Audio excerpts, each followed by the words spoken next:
लोग अपनी तलवार, कटार, देसी पिस्तौल, कट्टे लेके आते और गांधी के पैरों में रख देते थे। सैकड़ों हिंदू महिलाओं का बलात्कार हो चुका था। अगर तुम्हें कहीं पता चले कि किसी एक हिंदू की हत्या हुई तो तुम उसके बदले में सामने वाले के 10 जने मारो।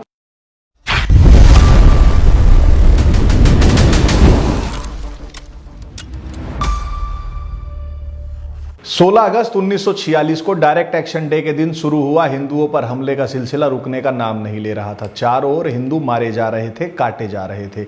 मुस्लिम लीग अपने इरादों में सफल होती दिखाई दे रही थी। ऐसा प्रतीत होता था मानो बंगाल के हिंदू मेजोरिटी में जो है वो माइनॉरिटी बन जाएंगे, पर अंत में ऐसा हो नहीं पाया। क्यों नहीं हुआ ये? कैसे रुका बंगाल में हिंदू जेनोसाइड? किसने रोका ये हिंदुओं का नरसंहार? आज की ये कहानी है उसी शख्स की जिसने अकेले अपने दम पर ही कलकत्ता की सड़कों पर चल रहे हिंदू नरसंहार को रोक दिया था। ये कहानी है उस वीर की जिसने बंगाल के हजारों हिंदुओं की जान बचाई थी। ये कहानी है उस हिंदू वीर की जिसने अपने दम पर मुस्लिम लीग की उम्मीदों पर पानी फेर दिया था। ये कहानी है उस वीर की, उस हुतात्मा की जिसे हिंदू समाज ने ही भुला दिया। ये कहानी है उस शख्स की जिसका ऋणी समस्त बंगाल के हिंदुओं को होना चाहिए। ये कहानी है महान गोपाल चंद्र मुखर्जी यानी गोपाल पाठा की। गोपाल चंद्र मुखर्जी गोपाल पाठा कैसे बने? गोपाल मुखर्जी की मीट की दुकान थी। बंगाल में बकरी बकरे को पाठा कहा जाता है। वहीं से वो पाठा गोपाल मुखर्जी के नाम के साथ जुड़ गया और उन्हें गोपाल पाठा के नाम से जाना जाने लगा। 16 अगस्त 1946 में शुरू हुए मुस्लिम लीग के डायरेक्ट एक्शन डे में 2 दिन में 10,000 से अधिक हिंदुओं की हत्या हो चुकी थी। सैकड़ों हिंदू महिलाओं का बलात्कार हो चुका था। हिंदुओं को बचाने वाला कोई दिखाई नहीं देता था। पुलिस और आर्मी भी हिंदुओं को बचाने नहीं आ रही थी। मूक दर्शक की तरह हिंदुओं के नरसंहार का तमाशा देख रही थी। क्योंकि मुस्लिम लीग का सोहरावर्दी जो तब वहां का मुख्यमंत्री था वो खुद पुलिस कंट्रोल रूम में बैठ के हिंदुओं के इस जेनोसाइड को, इस नरसंहार को एग्जीक्यूट करने में हेल्प कर रहा था। इन सबसे व्यथित और आक्रोशित हिंदू 17 अगस्त की रात से इकट्ठा होने लगे थे। किसने किया था हिंदुओं को इकट्ठा? वीर गोपाल चंद्र मुखर्जी उर्फ गोपाल पाठा ने। वे इस हिंदू रेजिस्टेंस के, इस हिंदू प्रतिकार के सेंटर थे, केंद्र बिंदु थे, धुरी थे। उन्होंने डरे सहमे हिंदुओं को इकट्ठा किया और प्रतिकार करने के लिए तैयार किया। गोपाल पाठा ने भारत जातीय वाहिनी, भारतीय पीपल्स पार्टी नाम से एक संगठन बना रखा था जिसमें 500-700 के करीब लोग थे। इनमें कई सारे अखाड़े के मजे हुए पहलवान भी थे। जब गोपाल पाठा ने हिंदुओं की हत्याएं होती देखी और पुलिस का मूक दर्शक बने देखा तो उन्होंने अपने साथियों को इकट्ठा किया और उन्हें निर्देश दिया कि ईंट का जवाब पत्थर से दिया जाना चाहिए, आग को आग से लड़ा जाए और ब्रुटैलिटी को ब्रुटैलिटी से। 1997 में इंडियन एक्सप्रेस के पत्रकार एंड्रयू व्हाइटहेड को दिए अपने इंटरव्यू में गोपाल पाठा ने उन्हें डायरेक्ट एक्शन डे के बारे में बताते हुए कहा था कि वो समय बड़ा क्रिटिकल था। हमें लग रहा था कि अगर ये पूरा एरिया पाकिस्तान बन गया तो हिंदुओं पर अत्याचार और दमन और बढ़ जाएंगे। इसलिए मैंने अपने लड़कों को, अपने लोगों को बुलाया और उनसे कहा कि अब रिटेलिएट करने का समय है, अब प्रतिकार करने की बारी है। अगर तुम्हें कहीं पता चले कि किसी एक हिंदू की हत्या हुई तो तुम उसके बदले में सामने वाले के 10 जने मारो। मैंने अपने लड़कों को, अपने लोगों को यही आदेश दिया था उस दिन। गोपाल पाठा ने सेकेंड वर्ल्ड वॉर के बाद कलकत्ता में पोस्टेड अंग्रेज सैनिकों से कुछ बंदूकें, कारतूस और ग्रेनेड्स इत्यादि लेकर रख रखे थे। साथ ही 1942 के क्विट इंडिया मूवमेंट के समय खरीदे गए कुछ वेपन्स भी उनके पास थे। और सबसे महत्वपूर्ण चीज जो उनके पास थी, उन्हें यूज करने की इच्छा शक्ति और सामर्थ्य भी उनके पास था।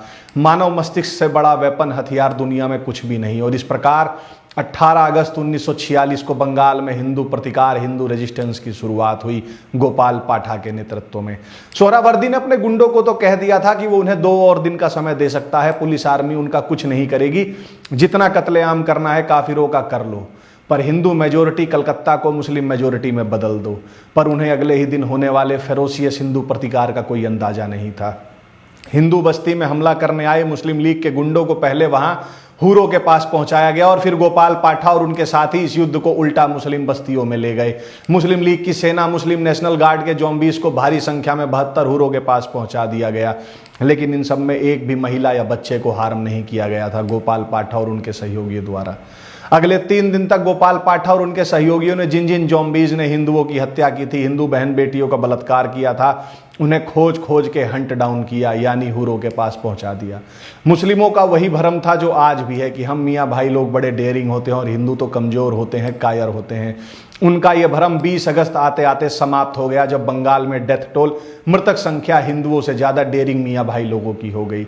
मुख्यमंत्री हसन सोहरावर्दी जो पहले तो लाल बाजार स्थित पुलिस कंट्रोल रूम में बैठ के पुलिस को कार्रवाई करने से रोक रहा था, उसने गोपाल पाठा इन टीम की परफॉर्मेंस देख के अपना माथा पीट लिया और बुदबुदाने लगा।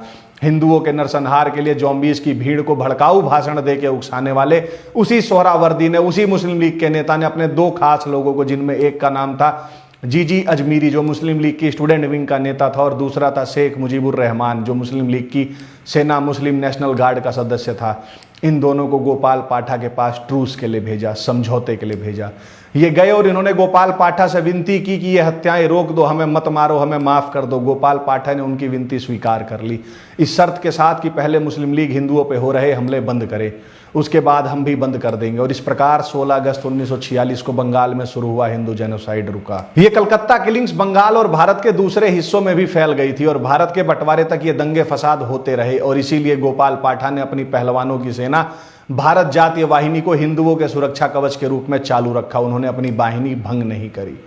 1947 में जब नोआखली और बाकी बंगाल में दंगे हुए, मारकाट हुई, हिंदुओं की फिर नृशंस हत्याएं हुई, तब मोहनदास गांधी उन दंगों को रोकने के लिए बंगाल भ्रमण पर पहुंचे थे।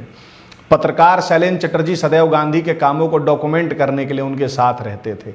उन्होंने लिखा था कि लोग अपने हथियार लेके आते और गांधी जी के पैरों में रख देते थे कि लो बापू हम हिंसा नहीं करेंगे।